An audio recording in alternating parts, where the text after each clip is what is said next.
Buenos días. Buenos días. Prendamos las camaritas, por favor.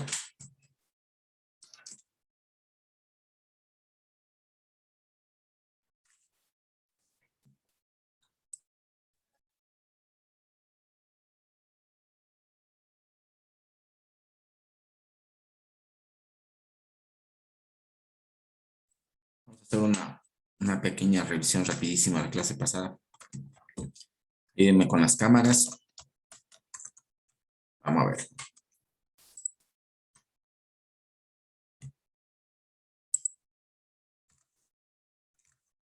Diego Schindler.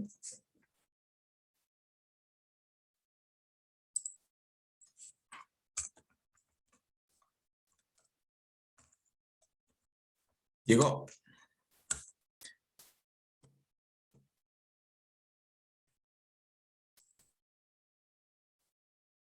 Compañero Diego Schindler.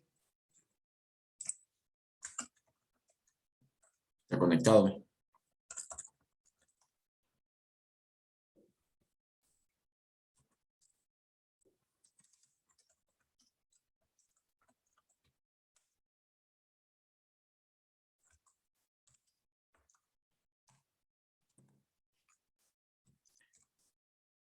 Está.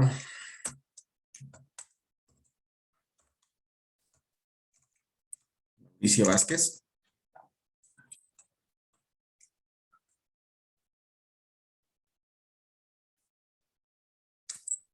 Presente.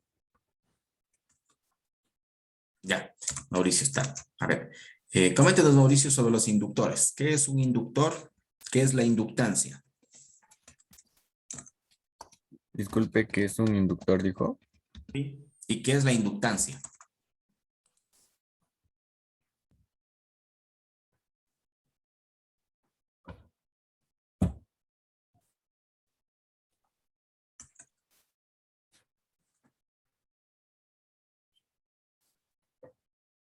Eh,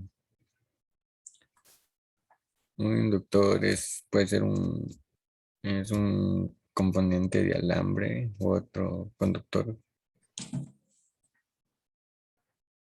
¿Qué hace? ¿Para qué sirve? Sirve para aumentar un flujo magnético. ¿Perdón? ¿Para qué?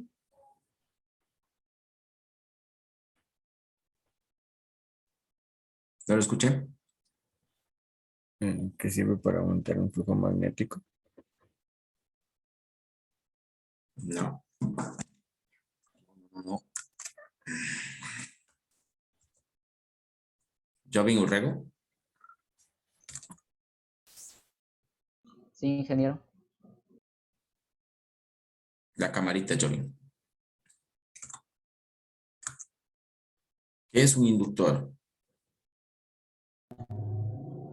El inductor era un componente eléctrico pasivo formado por un alambre enrollado alrededor de un núcleo y que tenía la propiedad de inductancia. Ya, ¿y qué es la inductancia? La inductancia era la medida que tiene una bobina para establecer un voltaje inducido a consecuencia del cambio de corriente que se produce en ella. Mientras más corriente había mm, más el campo magnético que se producía. ¿El inductor guarda energía? ¿Almacena energía? Uh, sí, ¿De qué forma? uh, magnética en forma de campo magnético. Ya. ¿Y cuáles son las En unidades del forma de campo inductor? magnético, ¿me escuchó? ¿Cuáles son las unidades del La, inductor de inductancia? uh, era el Henry. ¿Y cómo yo calculo el Hern- voltaje? ¿Cómo calculo el voltaje Henry. inducido? El voltaje inducido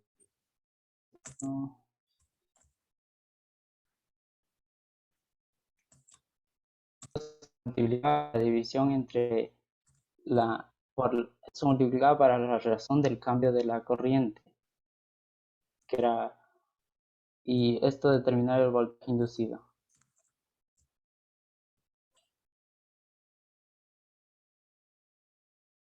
Ya, ¿y cómo yo calculo la energía guardada en un inductor? Ah,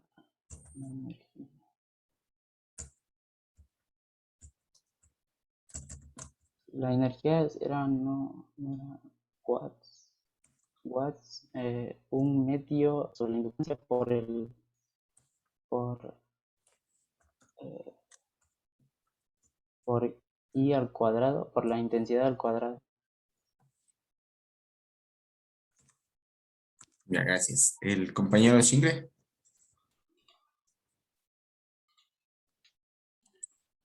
Sí. ¿Su cámara?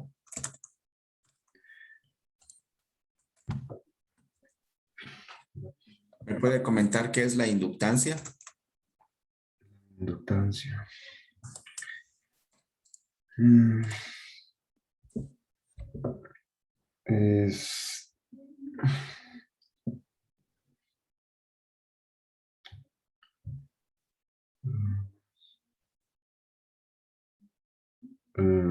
paso de la corriente mm, que está producida por una bobina.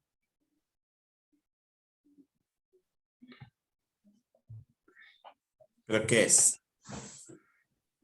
El paso de la corriente que está producida por una bobina, ¿no?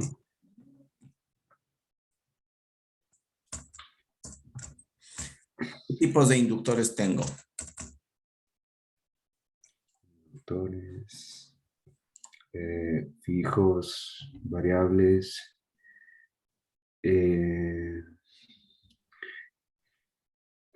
Bueno, hay bastantes de aire, hierro. Hay una gran variedad. ¿Para qué me sirve ponerle un núcleo? ¿De Un hierro núcleo. o de ferrita?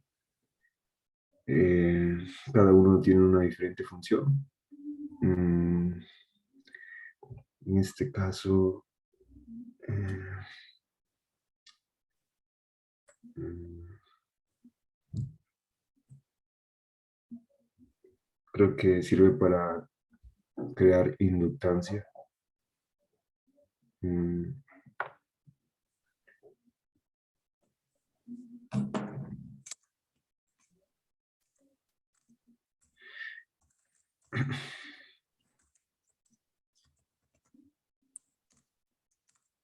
Keila, Sí, ingeniero, buenos días. buenos días. ¿Para qué me sirve agregar un núcleo de hierro o de ferrita a un inductor? ¿Sí me escucha, perdón? Sí. Ya lo que servía era que cuando nosotros agregábamos ferrita, era que nos ayudaba como una protección para nuestro flujo de la corriente, que no sea excesivo. Nos ayudaba la ferrita que se envolvía en nuestro inductor, era como un polvito que usted nos mostró que se cerraba y ahí es donde mantenía el inductor. Nos servía como un tipo de protección. Y cuando era de hierro, yo me acuerdo que era que para nuestro campo magnético, que como cuando está en el vacío, el campo magnético era como un círculo que se esparce por diferentes lados y cuando tenía un núcleo, lo que hacía era que el campo magnético sea más estable, que tenga una dirección, por así decirlo, lo que me acuerdo. Ujú. Ya. Bueno, la ferrita igual me da una dirección. Otra de ¿Sí? las aplicaciones era envolver a una ferrita dentro de, digamos, sobre un conductor para Ah, sí, proteger sobre voltajes, pero no en el sí, inductor, sino en conductores. sí, cierto. ¿Cómo calculo la inductancia total de inductores en paralelo? En paralelo era como cuando nosotros calculábamos la resistencia, era la suma, era de hacer, como se hacía la fórmula que se calcula en paralelo, que era 1 dividido para 1 sobre nuestro primer inductor más otro inductor, dependiendo de la serie de inductores que tenemos, y eso se coloca en paralelo, si me acuerdo. Ujú. Ya. Vamos a los transformadores. En un transformador, ¿qué son los devanados? Devanado Los devanados. primario, devanado secundario.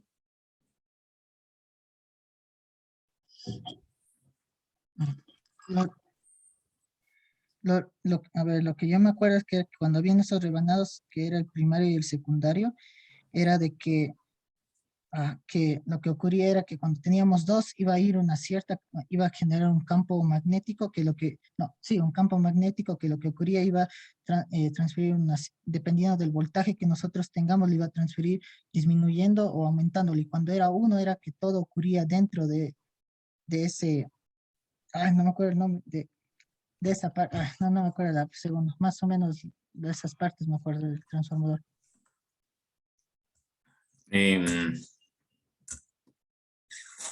¿Qué es la relación de vueltas del transformador? La relación de vueltas. Ujú. La relación de vueltas era dependiendo del el número de devanados que nosotros teníamos en nuestro transformador. A ver, ¿cómo es eso? No era dependiendo del número que nuestro transformador era. Usted nos había mostrado que nosotros hay una cierta cantidad como de hilos y que el devanado era dependiendo del número que nosotros tenemos de vueltas en nuestro devanado. Ya. Pero ¿cuál es la relación de vueltas? Relación de vueltas. Siempre que hablamos de una relación, hablamos de una división. Estamos comparando algo. Era la comparación que nosotros tenemos entre un devanado y el otro, que era para calcular el número que íbamos a tener de devanados con el número el número del primario y del secundario. ¿Era algo así? Ujú. ¿Cuál es la fórmula? Era n es el número de devanados, era igual al número de devanados primarios dividido por el número de devanados secundarios. ¿No? No. ¿Qué pasó, Keila? Revisado. O era al revés. No me acuerdo de la fórmula. Creo que era al revés, o sí, más o menos era así. Pero era el número de devanados. Secundarios sobre primarios. Secundarios sobre primarios. Ya, ahí está. Ya, dije al revés. A ver, ya gracias, Keila. Dicen que Ángel, Ángel Cabrera. Buenos días. No le veo, Ángel, ¿está con la cámara? ¿Sí? ¿Se escucha? Sí, le escucho.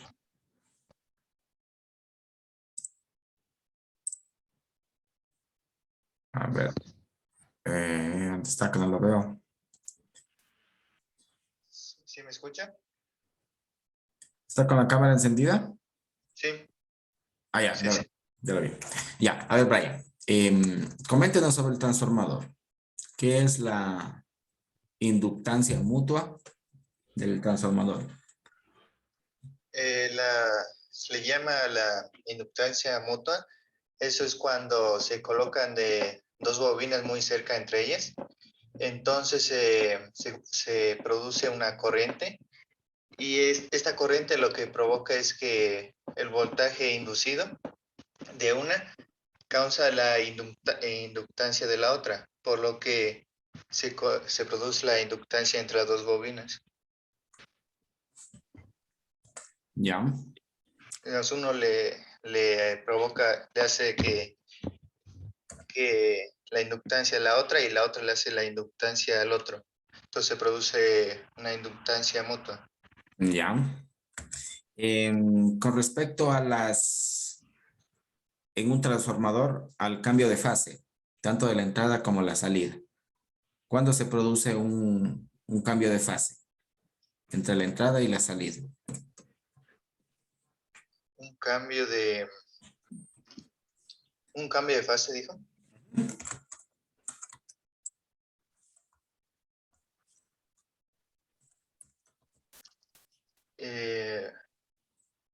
Digamos, por decirle algo, tengo una entrada en el devanado primario de una corriente alterna y la salida tengo, digamos, lo reduce, por decirle, a la mitad, pero invertido, por ejemplo, la fase retrasado 180 grados.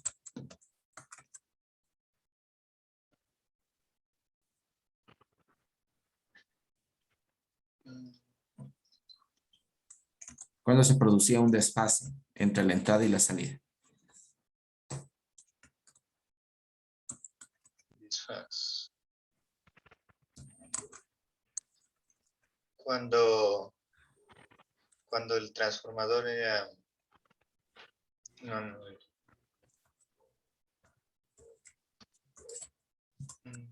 La relación de vueltas. ¿Cuál es la relación?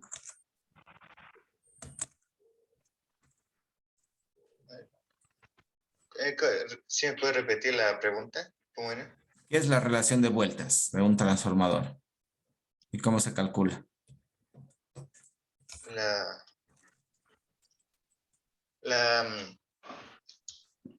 La relación de vueltas no es ¿cómo decir? Digamos, el devanado se le da una serie de vueltas. Entonces, la relación de vueltas se le llama a eso, a las vueltas que se le da al devanado primario y secundario.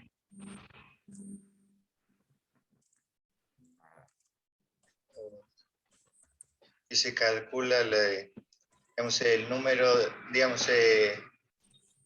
de vueltas del devanado secundario sobre el número de vueltas del devanado primario.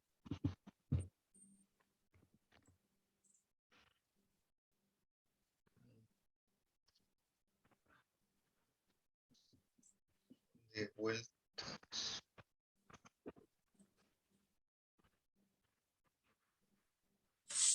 A ver. A ver, un voluntario.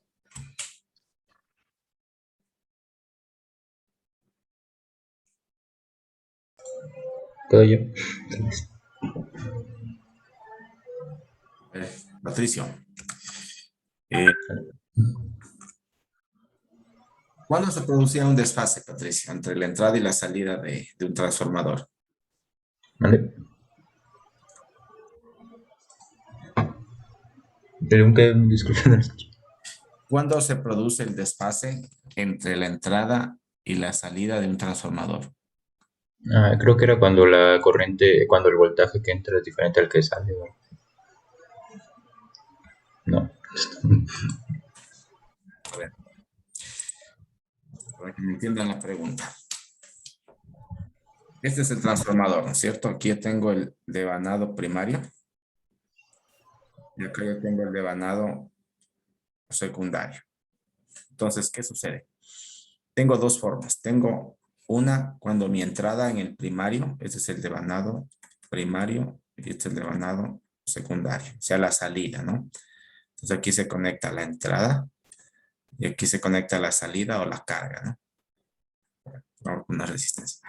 Ya, entonces yo les digo, en la entrada, por ejemplo, tengo una corriente alterna. Y la salida, cuando yo tengo un desfase aquí. Yo sé que aquí el transformador, por ejemplo, digamos que es un transformador que me reduce. Entonces aquí se hace 168 voltios y acá yo tengo voltaje pico 30 voltios. Me está reduciendo. Pero sin embargo hay un desfase.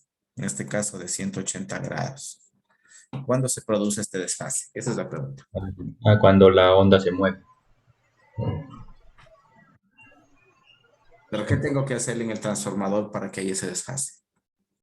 Tal vez no sería enrollarle en un sentido el devanado primario y en otro sentido el secundario. A ver, ¿quién dijo? Yo, Ronald. Ya. sí, ¿Quién? Perdón. yo, Ronald. Ronald, correcto.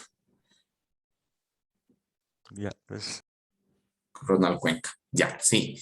Lo que dice Ronald, cuando yo enrollo el devanado en un sentido y enrollo el segundo devanado en sentido contrario, por decirles algo, el primario yo lo enrollo en esta dirección, en dirección de las manecillas del reloj.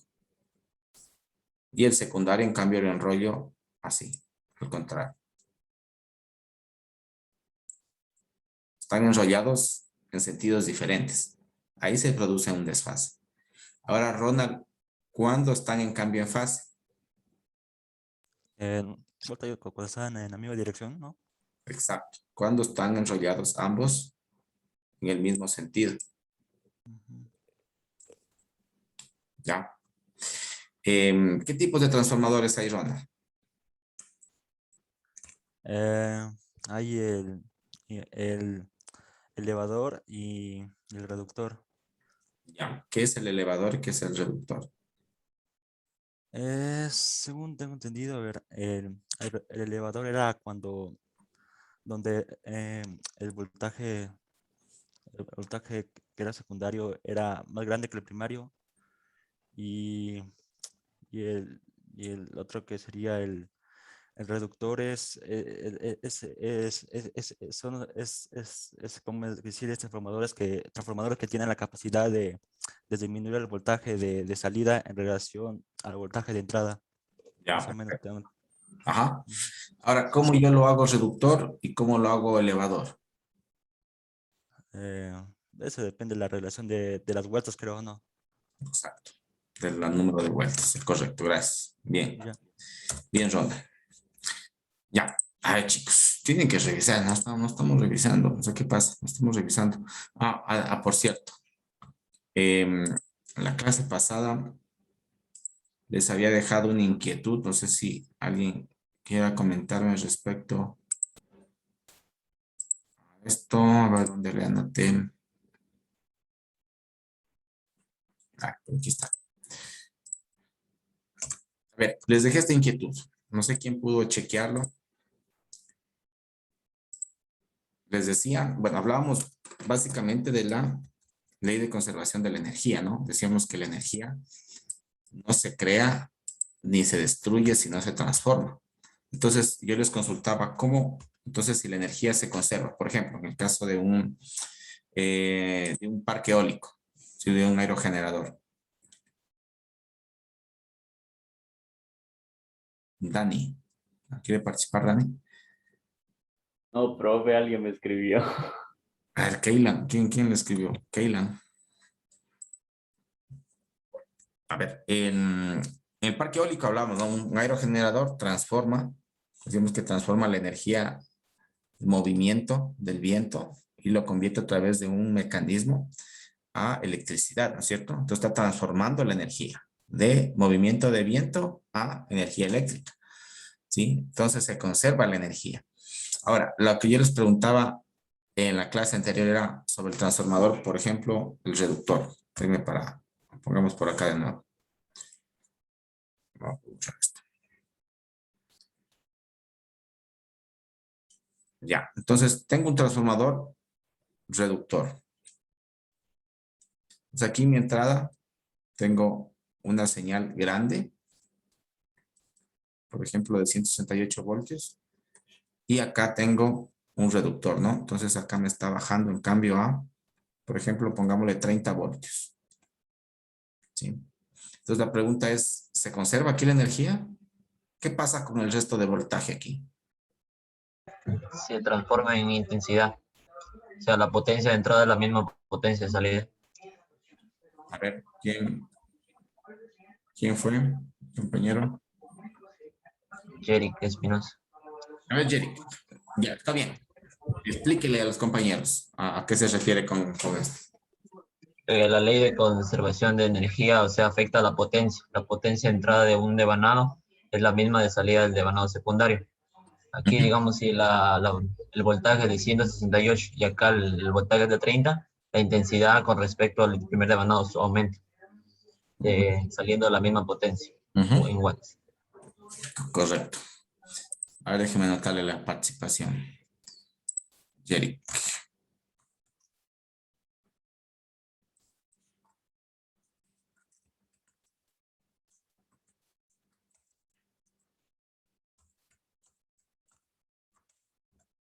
¿Sí le entendieron?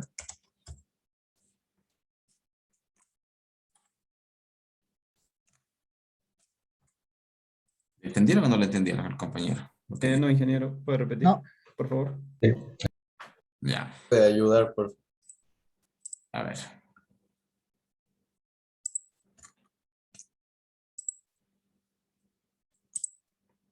Ya. Verán, cuando hablamos de energía en electricidad, tiene una relación con la potencia. Estamos hablando de potencia. Entonces lo que nos dice Jerick es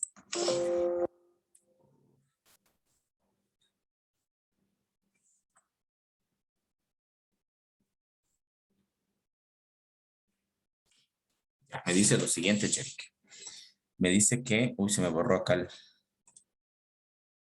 ya, que en un transformador, tengo así, ¿no?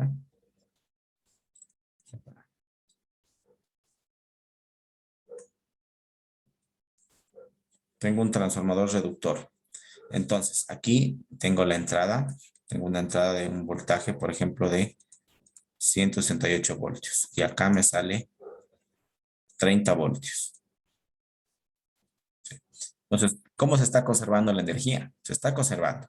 Lo que pasa es que la potencia que ingresa aquí, podemos poner la potencia en el primario, va a ser igual a la potencia en el secundario. Se cumple esto en los transformadores. ¿Sí?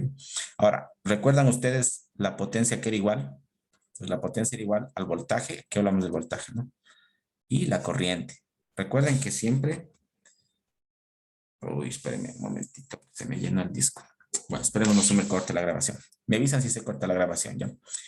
Y acá tenemos, en cambio, en fase puede ser, digamos aquí, la corriente, ¿no? La intensidad en amperios. ¿Sí? Entonces tengo el voltaje y tengo la corriente. Entonces siempre les digo que ustedes tienen que analizar los dos parámetros principales, voltaje y corriente. Entonces el voltaje y la corriente me da la potencia. Entonces lo que se va a conservar aquí es la potencia. Entonces, si en este transformador reductor yo estoy disminuyendo, en este caso el voltaje, lo que me va a hacer el transformador acá es aumentar en cambio la corriente. ¿Sí? Mire, aquí la corriente es menor, acá en cambio la corriente es mayor. Entonces, de alguna manera se equilibra, ¿no? Se equipara. De tal manera que aquí, al multiplicar, bueno, el voltaje por esta corriente, me va a dar igual la potencia. Entonces, estas dos potencias son iguales. La potencia del primario a la potencia del secundario. ¿Sí? ¿Cogieron la idea? Por el momento sí. Sí. Sí. Ya. Espérenme un segundito que, para ver, se me llenó el disco por acá.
Bueno, esperemos que no se corte. A ver, entonces, quedamos el tema del transformador. A ver, les quería comentar, tienen una tarea que les puse acá en el EVA. Es para mañana, así que mañana me parece que les puse hasta las 9:20. Tienen que presentarla, entonces, para que la hagan el día de hoy en la tarde. Tienen que hacer una consulta respecto a los semiconductores. Bueno, ya en la primera consulta que hicieron ustedes en la unidad 1, hablaron un poquito sobre los semiconductores. En realidad, muy poquito. Las tareas que les revisé hablaron muy poquito. Entonces, ahora deseo que lo hagan en mayor profundidad. Entonces, aquí les he puesto algunos temas referente a los semiconductores. Bien, quiero primero que hablen sobre los materiales semiconductores principales, que son el germanio, el silicio y que es se me fue el nombre. Es de galio, se me fue el nombre. Bueno, quiero que consulten la parte de los niveles de energía, la parte de los tipos de materiales extrínsecos, que son los materiales extrínsecos, el flujo de electrones contra los flujos de huecos. Básicamente esas 4 temitas, que lo consulten. Es una tarea sobre 2 puntos. Entonces, se va a calificar el contenido, la defensa igual, ¿no? Así que prepárense, por favor. Necesita el trabajo tener al menos 1000 palabras. Debe estar con fuentes de consulta académicas, al menos 6 fuentes de consulta, formato IEEE. Y debe tener, bueno, buena presentación. Eso para que lo chequen, ¿ya? A ver, ¿qué tenemos en el chat? Keylan.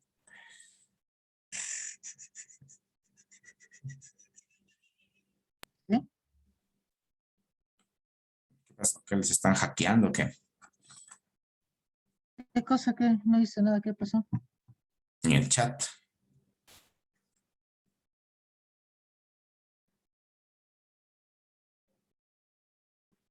Tengan cuidado.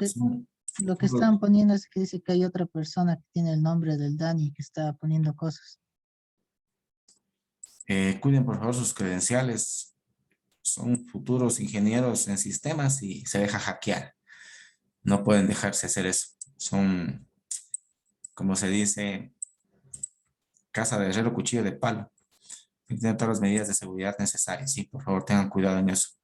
En sus credenciales cambien las contraseñas cada cierto tiempo, al menos cada 2 meses, del Zoom, de su correo electrónico. Usen unas contraseñas fuertes, usen mayúsculas, minúsculas, números, símbolos, al menos 8 caracteres en sus contraseñas. Yo estoy protegido. Ya. Y vacúnense también. Ya, eso con respecto a la tarea. Ahora voy a darles una breve introducción referente a los semiconductores para que ustedes tengan una idea. Déjenme ver por acá.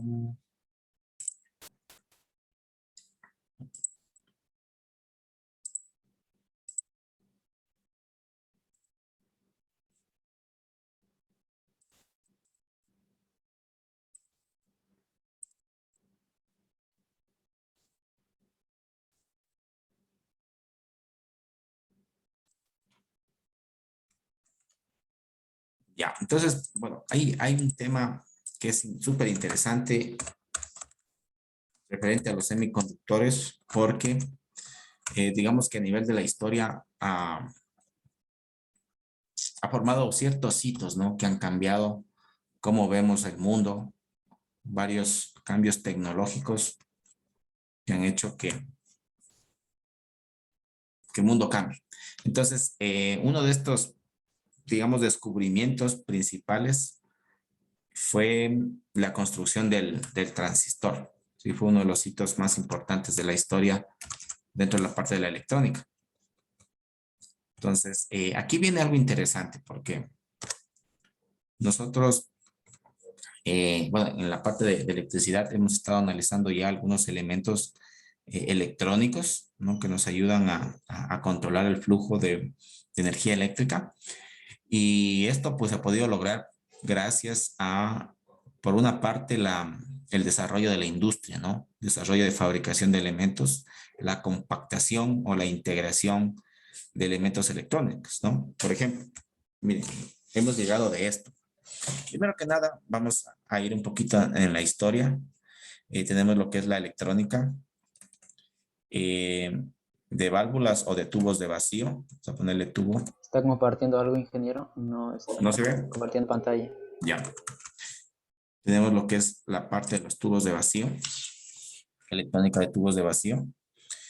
Y fue, me parece que si mal no recuerdo, en el año de 1954, me parece que fue, si mal no recuerdo, que se inventó el transistor. Y el transistor está, bueno, el primer transistor fue justamente elaborado con germanio, que es un semiconductor, ¿no? Sí, y a raíz de esto se han venido haciendo varios estudios a partir de 1954, aunque bueno, en realidad años anteriores ya se estuvo trabajando con semiconductores, pero en 1954, digamos, ya se encontró una forma de darle una funcionalidad, ¿no?, al semiconductor a través del transistor. El transistor, que es un elemento que me permite hacer algunas cosas, entre una de ellas, por ejemplo, hacer un tipo switch. Por ejemplo, lo que hemos visto, ¿no? Un switch para abrir o cerrar un circuito. ¿Sí? Pero hacerlo de forma electrónica. Porque este switch ustedes necesitan realizarlo de forma mecánica, ¿no? A través de una manipulación de un elemento físico, ustedes abren o cierran un circuito, pero tenían que para eso interactuar, digamos, el ser humano, ¿no? Pero, ¿cómo yo lo podría hacer esto electrónicamente? O sea, sin necesidad de que alguien presione un botón, digamos, hacer que se abra o se cierre un circuito. Entonces, justamente esto se logró con un transistor. Eso es una parte. Otra parte del transistor también que nos ayudó a la amplificación, a tener señales pequeñas, por ejemplo, una señal así, y al pasarla a un amplificador, yo ampliaba esta señal, la hacía mucho más o mayor, mayores niveles de voltaje. Es lo que es un amplificador. Sí, bueno, y muchas funcionalidades más. Otra, por ejemplo, es el tema de los diodos, ¿sí? También que se lo hizo a través de semiconductores. Ahora, en esta partecita no confundirse porque, digamos, el diodo existió mucho antes de que se comenzara a trabajar con la parte de semiconductores. Es decir, en la parte de electrónica de tubos de vacío ya existían los diodos. Existía, por ejemplo, los amplificadores. Existían varias funcionalidades dentro de la electrónica en sí, ¿no? Entonces, lo que se hizo a partir de la invención del transistor es como que migrar esta electrónica de tubos de vacío a través, digamos, ya no usar los tubos, sino más bien usar semiconductores, pero para encontrar algunas funcionalidades similares, por ejemplo, la del diodo, pero ya un diodo semiconductor. Un amplificador igual, semiconductor, a través de un transistor. ¿Sí? Entonces son dos mundos diferentes, ¿no? Que es a partir de este año que comenzó a evolucionar.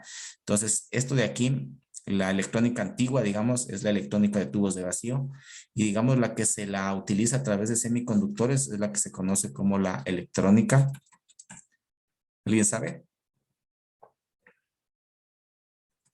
De estado sólido. ¿Sí? Es la que hemos estado utilizando nosotros, inclusive la que ustedes están haciendo con la fuente de poder. Ustedes están utilizando unos diodos, por ejemplo, ¿no? Los que están, por ejemplo, en LabsLAN son unos diodos de color negro que tienen una franjita blanca aquí, ¿no? Algo así son físicamente los diodos, ¿no? Esos son semiconductores. Pero también teníamos los diodos de tubos de vacío. Entonces, para que ustedes le vean, bien, voy a mostrarles por acá. No sé si alguien ha tenido la oportunidad de ver en equipos antiguos, en televisores, en radios antiguos, de pronto de sus abuelos, de sus tatarabuelos, van a encontrar algo así como esto, ¿no? Unos pequeños elementos que son como una bombilla, como un foquito, si son de cristal. Justamente están en el vacío, por eso se llaman tubos de vacío, y en la parte interna tienen unos elementos, ¿no? Tienen algunos elementos, ¿no? Miren, inclusive hay unos que tienen varios pines, varias patitas, ¿no? Bien, hay de diferentes formas, diferentes tamaños, ¿sí? Como les digo, tienen diferentes funcionalidades. Por ejemplo, aquí yo podría tener de pronto un diodo. Ustedes saben que el diodo es un elemento, primero que nada, el diodo es un elemento electrónico que lo que me hace es, me permite conducir, bueno, el símbolo es así, ¿no? Me permite conducir la corriente en una sola dirección, ¿sí? Por ejemplo, en esta dirección. Si yo lo polarizo, digamos, acá con positivo o negativo, con una batería, no va a haber un flujo de corriente aquí, ¿sí? Solo va a haber en una dirección, en esta dirección de acá. Ese es un diodo básicamente, ¿no? Entonces ya existían diodos dentro de los tubos de vacío, pero en los tubos de vacío, digamos, tenían algunos problemas, algunas dificultades. Una de ellas, como ustedes lo ven, es su fragilidad. Como están construidos por un cristal, por vidrio, obviamente eran muy frágiles, ¿no? Una caída se dañaban, ¿no? Se quemaban, se rompían, entonces eran muy frágiles. Por una parte eso. Por otra parte, la estabilidad, ¿sí? En cuanto al calor, por ejemplo, tenían que calentarse para que funcionen de forma correcta. Entonces, por decirles, si ustedes querían, por decirles algo, querían utilizar una televisión que estaba a tubos de vacío, tenían que primero encenderla, dejarla unos minutos para que los filamentos se calienten y de ahí, digamos, comenzaba el equipo a funcionar correctamente. Entonces, en cuanto al calor, en cuanto a la fragilidad, en cuanto al tamaño, miren lo que es tener un elemento de este tamaño, ¿no? Bueno, que se muestra en la imagen, ¿no? Sí. Ingeniero, ¿y llega a una cierta temperatura y ahí queda o empieza a bajar o cómo es? Sí, O sea, llega a una temperatura y ya funciona correctamente, pero son inestables. O sea, si aumenta la temperatura mucho, comienza a haber variaciones, ¿sí? No son muy estables. Por ejemplo, por decirles algo, un ejemplo, en los radios antiguos que usaban tubos de vacío, digamos, se sintonizaba una emisora, estaba sonando la emisora y llegó un momento en que se comenzaba a perder la señal. ¿Por qué? Porque se recalentaba y eso hacía que digamos, la frecuencia de trabajo interno se corría. Por decirle que ustedes sintonizaban la radio 90.1, pues con el tiempo se comenzaba a desviar esa frecuencia, digamos, a 90.2. Entonces, nuevamente había que ir al radio y nuevamente como que moverle la perilla para nuevamente ajustarle, ¿no? A 90.1. Entonces, no era estable. Se corría la frecuencia, ¿no? Eso en un ejemplo de una radio. Y así en varios elementos. Entonces, la estabilidad no era muy buena en cuanto a tubos de vacío.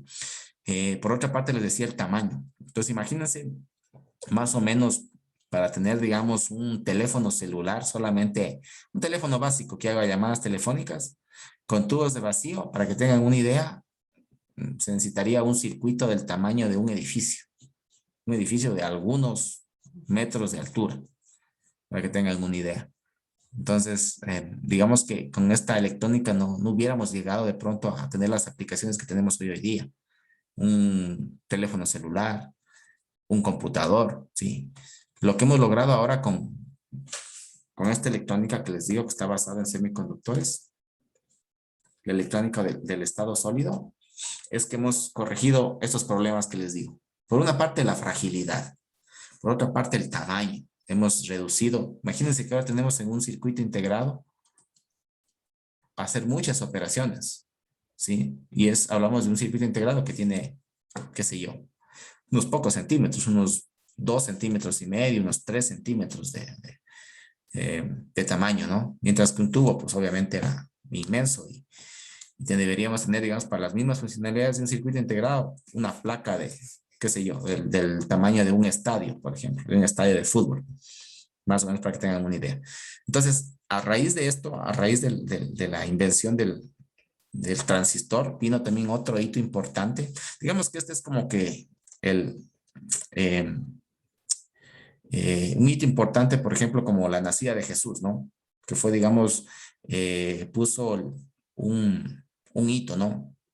Para, por ejemplo, los años. Entonces decimos 2000 años antes de Cristo o 1900 años después de Cristo, ¿no? O sea, se cuenta a partir del nacimiento de Cristo. Entonces es un hito súper importante. Entonces igualmente algo así sucede en la parte electrónica, ¿no? Que es en 1954 con la invención del transistor, es que se cambia, digamos, a la parte de la electrónica de estado sólido, ¿no? Antes de esto era la electrónica de tubos de vacío. ¿Qué pasa? Luego de la invención del transistor viene también otro hito importante que es justamente este, ¿no? El circuito integrado.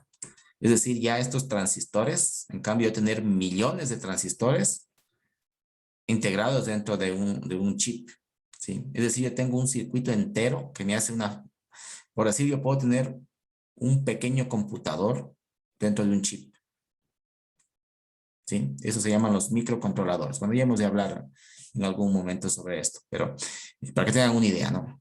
Entonces, los circuitos integrados, lo que se ha hecho es también a nivel industrial, ir compactando cada vez más números de transistores o más números de elementos dentro de un circuito integrado.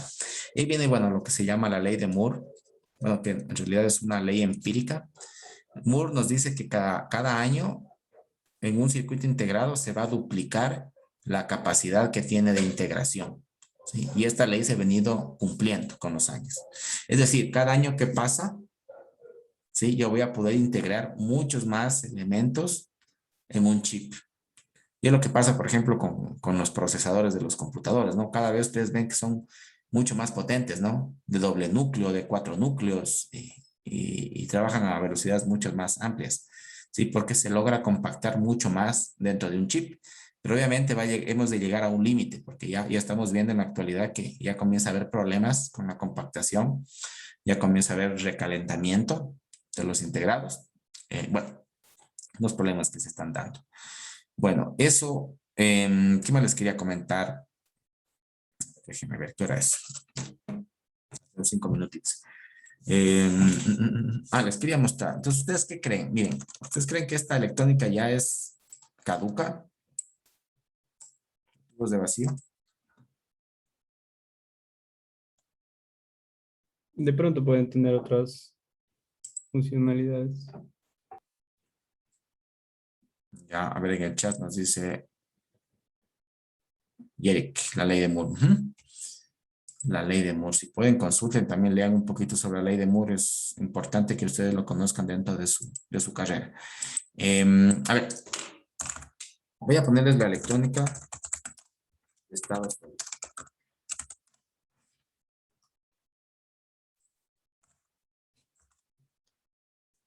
Son todos estos elementos, miren, que les digo, ¿no? Tenemos, esto es la electrónica de estado sólido.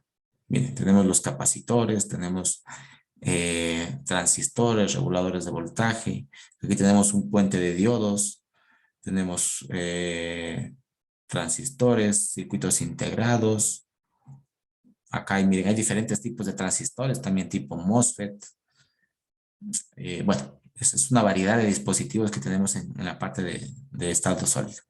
Les decía que en la electrónica de tubos de vacío no es que se ha dejado de utilizar. En realidad, digamos, es una electrónica súper, digamos, ¿cuál es la palabra?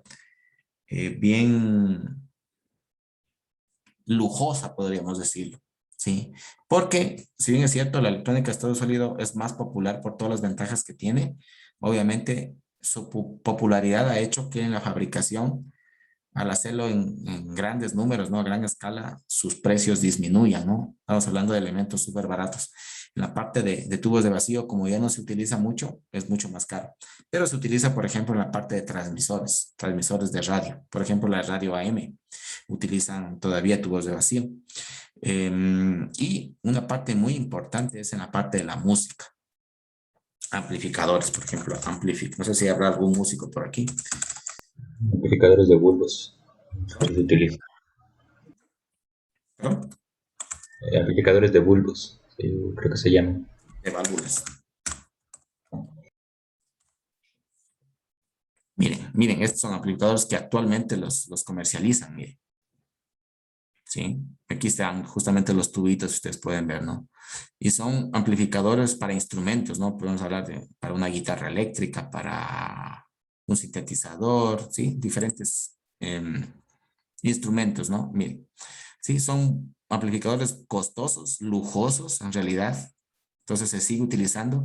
Y una de las ventajas que tienen en este caso estas válvulas que han sido obviamente mejoradas es la calidad de sonido que brinda.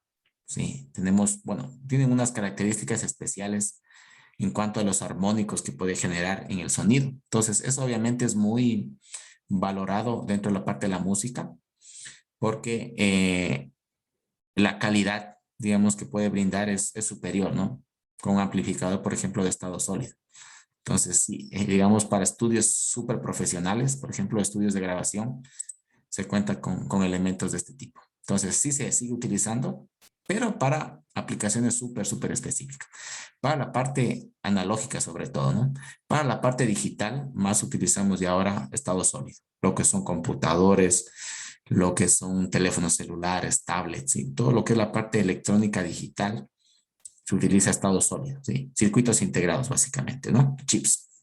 Bien.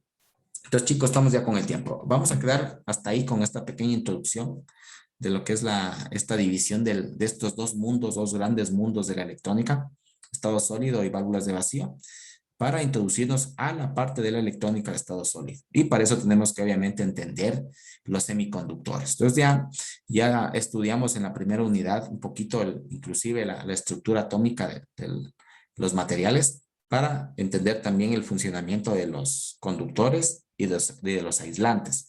Entonces, ese mismo conocimiento que ya adquirimos en la primera unidad, vamos a ver cómo la reforzamos ahora y le vamos a analizar en cambio ya los semiconductores a nivel atómico, ¿sí? Para ver cómo operan, cómo funcionan y cuáles son las aplicaciones que le podemos dar en la parte de la tecnología. Eso, chicos. ¿Tienen alguna duda tal vez?